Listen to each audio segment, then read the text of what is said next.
25 जुलै. श्रीराम जय राम जय जय राम, श्रीराम जय राम जय जय राम, श्रीराम जय राम जय जय राम, श्रीराम जय राम जय जय राम. भगवंताचं नाम सोडू नका. संकल्प ही फार मोठी शक्ती आहे. इच्छा जर खरोखर अति प्रबळ झाली तर ती वस्तूला आपल्याकडे खेचून घेतल्याशिवाय राहणार नाही. तसंच भगवंताच्या प्राप्तीसाठी प्रबळ इच्छा धारण केली तर भगवंत भेटतो. प्रापंचिक वस्तू आपण कितीही मिळवल्या तरी त्या स्वभावतःच अपूर्ण असल्यामुळं त्यांच्या प्राप्तीपासून पूर्ण समाधान होत नाही. याच्या उलट भगवंत स्वतः पूर्ण असल्यामुळं आपल्या वासनांची पूर्ण तृप्ती होऊन त्या क्षीण बनतात आणि नंतर आपोआप नाहीशा होतात.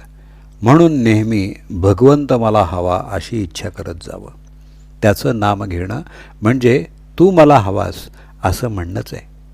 खऱ्या प्रेमानं जर आपण आपला भार रामावर टाकला तर तो नेहमी आपल्या कल्पनेच्या बाहेर गोष्टी घडवून आणतो. आपला देह आणि प्रपंच भगवंताच्या सत्तेनं चालतो ही जाणीव सतत ठेवून जगात वागावं म्हणजे आपल्याला कधी कमी पडणार नाही. नामात एक विशेष आहे.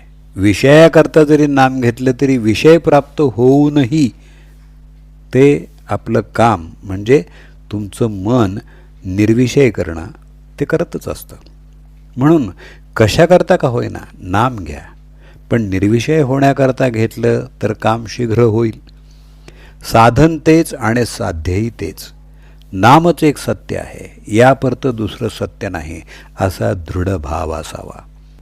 आपण कुणाचंही कृत्य करत असताना ज्याकरता ते सुरू केलेलं आहे ते जसं नेहमी आपल्या डोळ्यासमोर असतं त्याप्रमाणे नाम घेताना आपण ते कशाकरता घेतो त्याची जाणीव अखंड असावी.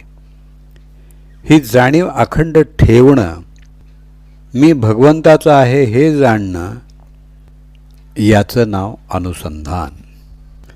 वास्तविक आपण भगवंताचेच आहोत, पण भ्रमानं मला मी विषयाचा आहे असं वाटू लागलं.